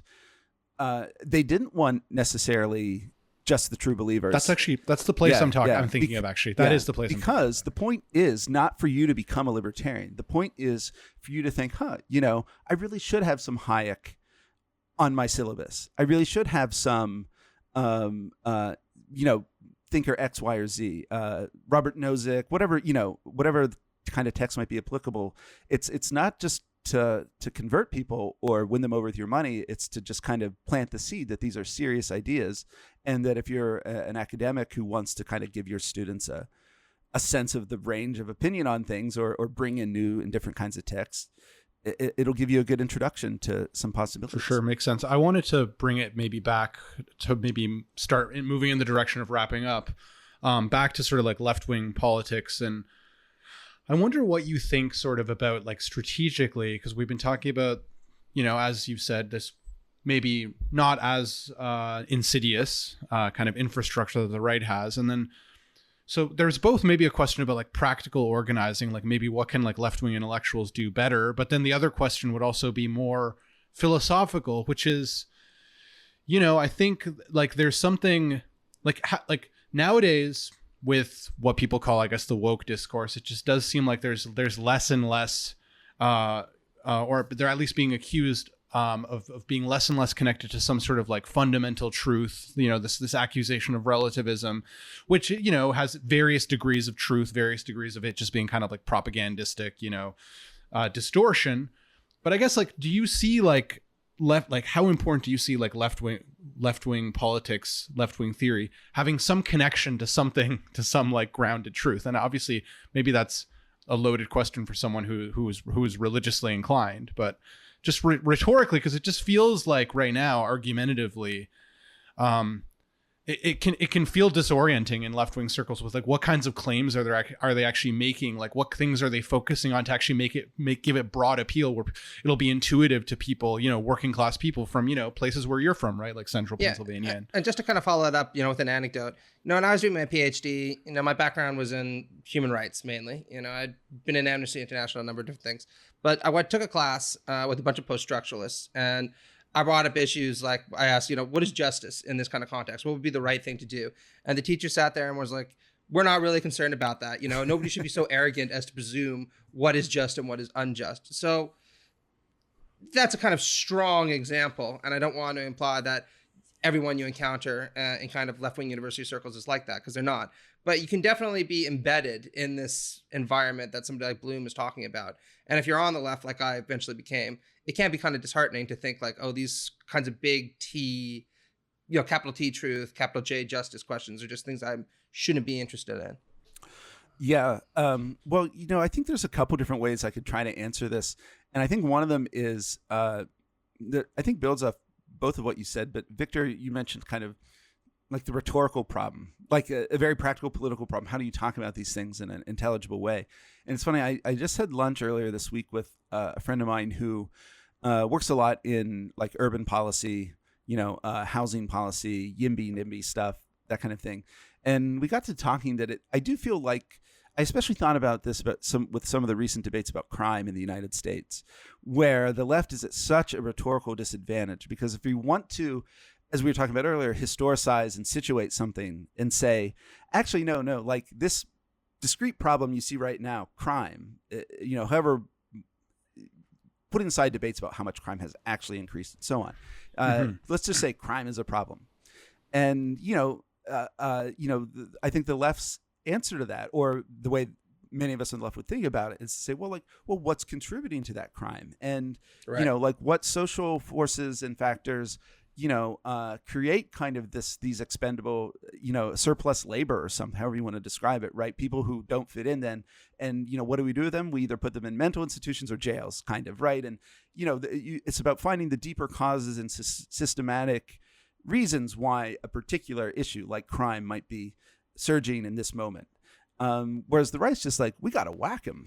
It's like whack-a-mole, like, crime, boom, cops, police, money for them. Police, yeah. Lock more people up, longer sentences, harsher penalties, right? And that's a easy to grasp answer. And so I'm not really saying the left needs to, abandon the analyses that I think are right. Like I'm saying that as someone that is how I would think about crime, but it puts you at a real political and rhetorical disadvantage when the more kind of complicated and complex ways you situate a contemporary issue, both historically and kind of its place in the broader political and social system, right? So maybe that's a bit of a weasel answer, because it's saying, well, like, well, I don't really feel qualified, to fully answer some of the issues you raised, but I do feel very comfortable saying that's something I've been thinking a lot about, that, if you want to attend to complexity and systematic factors and not just say, people are bad, or, the only thing we can do is just, I remember when we had Ross Douthat on Know Your Enemy, it's a line that just haunted me because it's in a bad way. But he described like putting the tourniquet on like wrapping a tourniquet around American society in the crime wave of the 70s or whatever. Like longer sentences, more people in jail. He described that solution as like a tourniquet, which is such a violent, like disturbing image in some ways. But I think it gets at, something like crime happens, the conservatives will tell you just what to do, and it won't be very complicated. And it intuitively makes sense. Well, shouldn't we arrest and jail criminals? Right? Like, no, totally. Well, one thing I noticed about like the left-wing discourse is like it ends up getting like, I think about my own students, when we talk about some of these issues, they've had to, this summer, they had to write some argumentative essays about like, what should social movements focus on, and with different problems, whether it's like, indigenous issues in Canada or, or the anti-racist movement. And, and so I think your point about sort of like the right has this rhetorical advantage because they can, make these like kind of simple answers. And I think what's happening a little bit that I worry about on the left is what starts off as a very like complicated, right? Like a systematic explanation, which is, which I think I agree with that analysis as well. But then we're seeing it get kind of like deployed at the everyday level. It's just like, talking about these what seem to a lot of people as these vague terms as like systematic racism, or like, and like that becomes like a boogie word now. It's like the right and, working class, middle America sees it as like a dog whistle for some kind of like nefarious critical race Marxism stuff. And, and that's just, as much as like I hate the like focusing too much on the culture war issues, I guess I do really see it as like a little bit of a problem, like the way that rhetoric is being used. And it feels like it's just giving such fuel to the right to be able to continue to add, gasoline onto the narrative of decline, right? Because I feel like all these things feed in. Look at how they're just they're reducing you to racist. So I guess how do you see it like that as related? And just to follow that up, also, I want to say that like we were having a little bit of a discussion about how do you reach out, for instance, to people in religious communities who might be interested in adopting certain left-wing views, particularly on economic issues, but nevertheless see certain forms of, let's call it left-wing secularism or materialism is just, a no-go, absolutely. And my kind of position was that Michael Walzer, one of the founders of Dissent magazine, was right, I think, in a lot of contexts, which is that the most effective way to reach people is to what he called immanent critique, which is just a fancy way of saying, if you're trying to convince someone to adopt an entirely different worldview than the one that they already have, so that you can get them to shift politically, you're probably going to have a really fucking hard time of it, right? Because you have to start from first principles. They have to be open to that kind of change. Not going to get very far. If you can sit there and talk to a religious person and say, well, let's look at the Bible, right? What does Jesus say? It says, blessed are the poor, blessed are the meek. Do you really think that Republican politics cares that much about poor people when you have people like J.D. Vance cutting funding to mothers who need, formula, right? Right. And I do think that there's something to this immanent argument, right? That maybe the best thing to do is try to reach out to people using a language that they're familiar with and get them to budge on the issues that they're open to budging on and leave the rest aside for a little while. I mean, this isn't a full kind of strategy on my part. It's just something I've been thinking a little bit about recently. Yeah, no, it's I'm really with you on that, Matt. And not long after the 2016 election, early in 2017, I think Dissent's spring issue that year, I wrote a piece on the religious left, a Christian left, and what it could bring to like the broader left project. And one of the things I really, because I am religious myself, it's not just like using religious rhetoric. I happen to believe it, but I do think it can, being attentive to religious communities is a way out of this conundrum in some ways, because I think there is a vocabulary of justice and liberation within religious traditions that is not like an alienating or just new and different for some people, more academic derived discourse. And I was thinking about this once. I mentioned, I think, that Jean Bethke Elshtain, who died in 2013. She was a very well-known political theorist and public intellectual. And I spent a lot of time with her in some of her last year's teaching. I was her TA, and she taught a class on, it's called The Idea of Freedom in America. And I remember this always stayed with me. She once said, and I mentioned this in my Dissent article, but she once said, Dr. King didn't say he has a preference. She said he has a dream, right? And like, that's just like a very different register of moral capaciousness and I think possibility of connecting with people, to use a language of like dreaming, right? And I think it's no accident that, you know, if you look at the high points of American political rhetoric from the perspective of, you know, someone would say my politics, you look at, say, Lincoln's second inaugural, Right. how drenched in quasi-theological language that is, theological language. And then someone like Dr. King, he was an actual minister, you know, or an ordained minister. And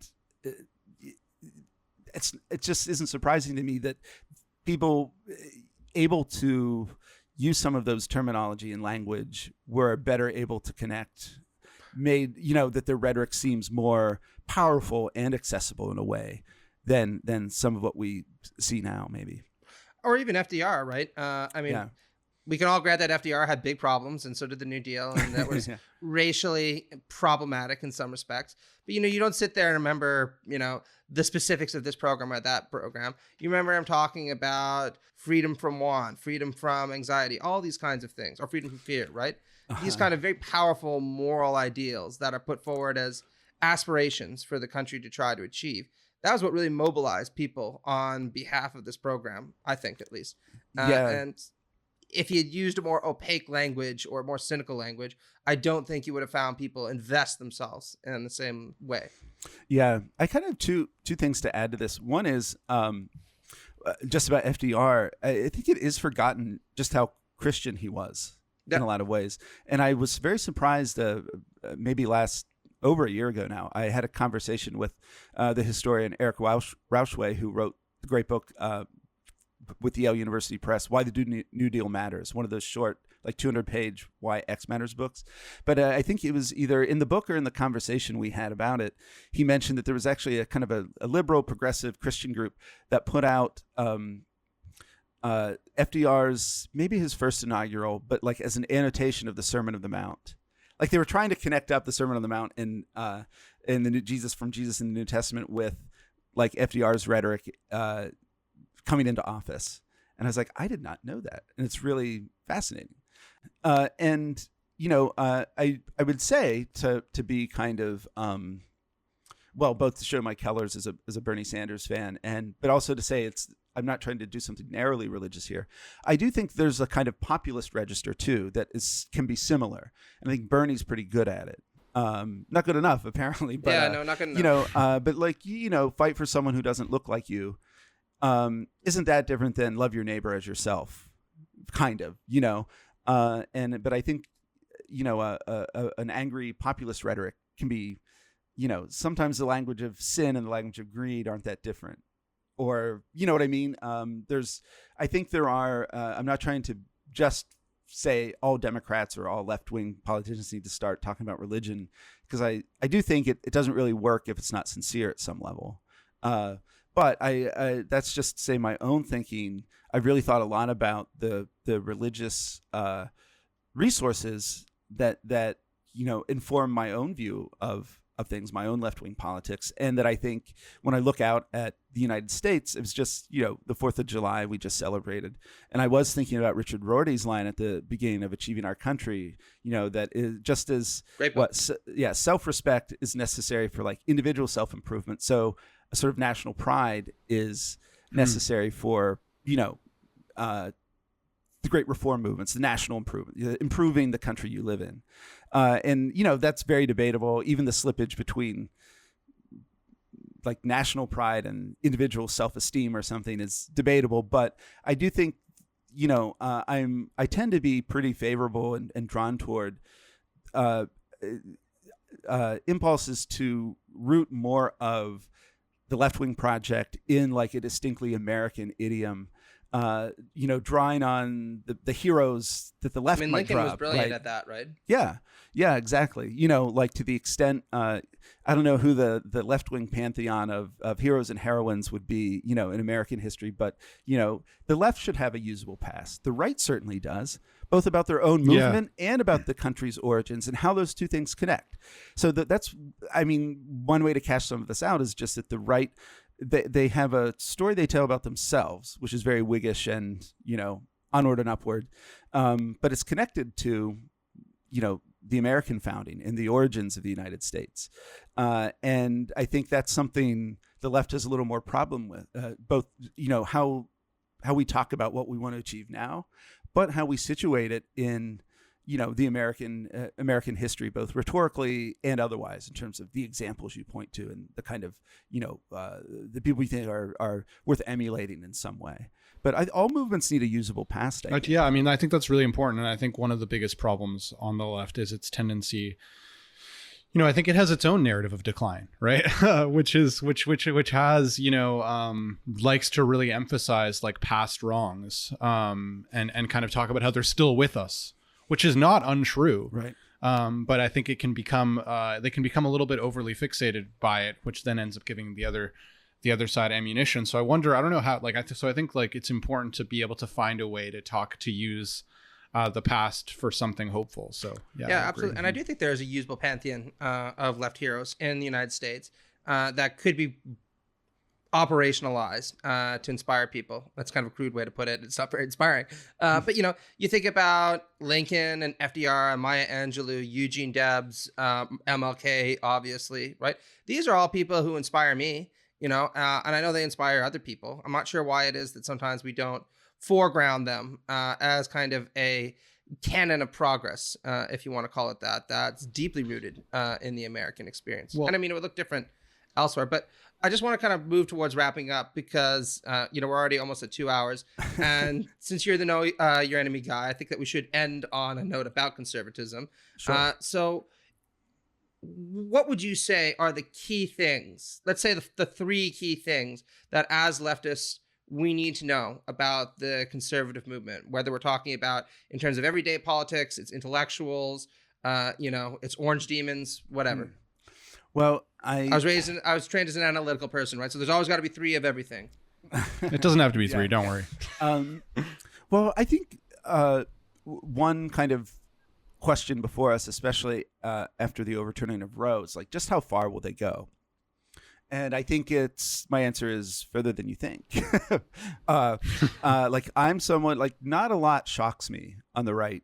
And it's because, even though I mentioned that some of the explicitly anti-liberal, anti-democratic elements on the right we see now were not as present 15 years ago when I was a young person on the right, there was still the kind of resentment was a powerful emotion I encountered a lot on the right, and a lot of wacky ideas.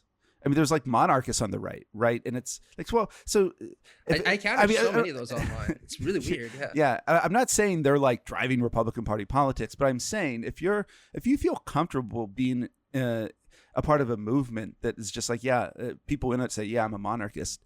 How much are you really going to cry over, some voting rights of black people being abrogated in the South? Come on, right?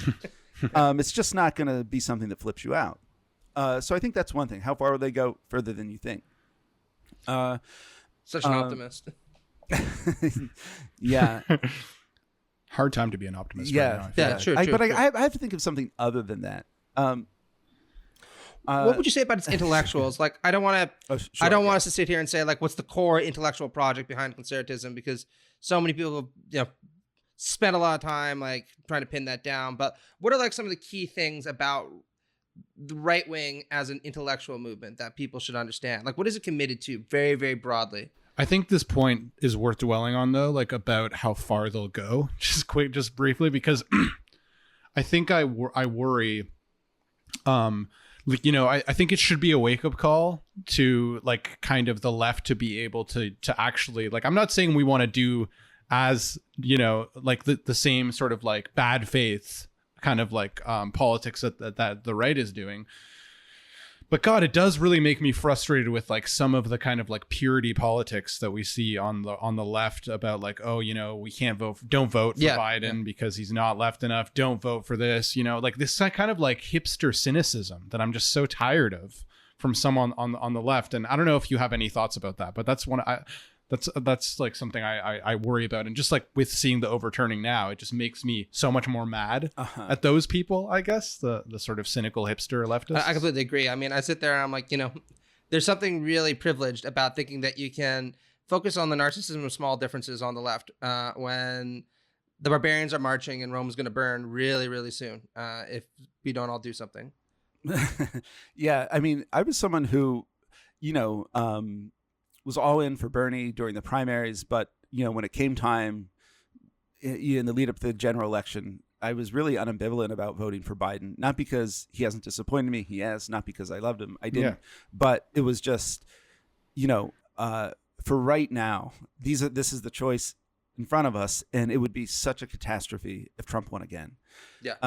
The right, they're really emboldened right now. I think, after Roe, the wind is at their backs. I think Biden's really, my goodness, look at his opinion, public opinion of him, the way he's polling. Things could get really ugly again really quickly. So I do think the fact that I understand the right-wing threat a certain way has made me less inclined to, at the end of the day, put up a big show of not voting for Biden or something, because it's like, I guess I just don't think morally it's that fraught of a decision, because I realize that I am privileged. I live in New York City. It took me 15 minutes to vote or 20 minutes to vote or something. Right. And I know lots of people just stay in line longer than that. And that's terrible and unfair. And in my world, I want to live in that wouldn't happen. But, to me, it just was not a difficult decision at all to walk over 15 or 20 minutes to the public school gymnasium in my neighborhood and cast a vote for Biden. Because, again, it's even right now, as terrible as Biden seems to be performing, and it's pathetic and pitiful, the response to the overturning of Roe, to me, it was worth it just for Biden's National Labor Relations Board. If he did nothing else, it was worth the 15 minutes of my time to get, just to, I think, be able to support some of the labor victories we're seeing in union organizing, right? Not having a hostile federal government in a certain kind of way has been important. And that, to me, was worth the 15 minutes, even if I'm otherwise, very disappointed in how things have been going. It's crazy to think that, I think you talked about it actually on the part 3 of the Roe episode. The fact that all these religious conservatives could, get on board with Trump, right? And it's like, and then you see on the left that these, what I'm calling cynical hipsters are like having a hard time, voting for Biden. And it's like, that's like, but they're fine. Like these so nominally religious people are like, yeah, we'll use Trump. Like, we know he doesn't believe in this stuff. We know he's probably paid for numerous abortions, but like, he's going to get us what we want. And you had this really, you pointed out some of the kind of really amusing, it's darkly amusing, intellectual loop-de-loops that people go through to justify this. One of the ones that I enjoyed you talking about was the Cyrus justification, right? King Cyrus in the Old Testament. Yeah, in the Old Hebrew Testament, Bible. There's this argument that King Cyrus, even though he himself is not a believer or a man of God, is being used by God to advance God's intention. And a lot of right-wing evangelicals and religious leaders would say, oh, see, it's very similar, right? He might not be holy, but God is using him as an instrument. And if anything, that's why we need to double down on him now. But I do just want to come back to that one last question, just to kind of end on, because I always like to have a kind of big picture panoramic sweeping kind of finish. So could you tell us a little bit about what are the key things that conservatives want? Let's just make it really brutal and to the point like that. If they could live in their ideal world, what would it look like?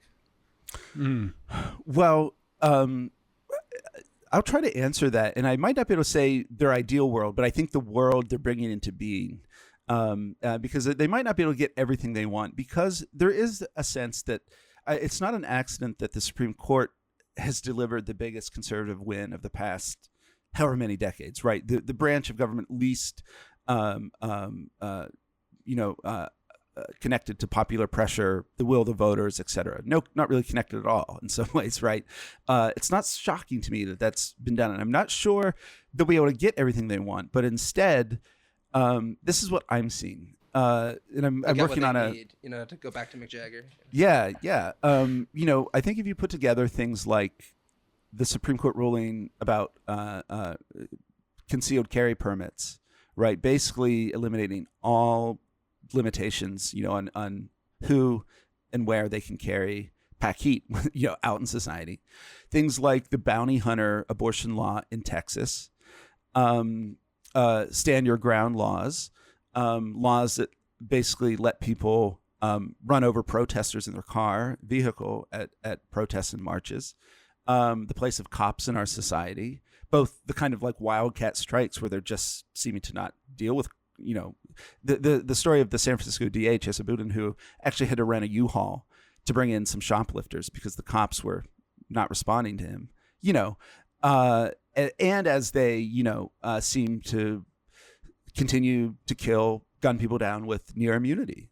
There's something deeply antisocial at the heart of the right now, that you add all these things together and it's just like a society where being in public, being together in public, thinking there are public things, like even the attacks on public schools, right? Like things that are held in common. They might not be able to overturn all that like positively with their own alternatives that are affirmed by legislation into law, but they can essentially destroy a sense of public things in the common good in the United States, that we live in a society, right? But as Margaret Thatcher told us, we don't actually.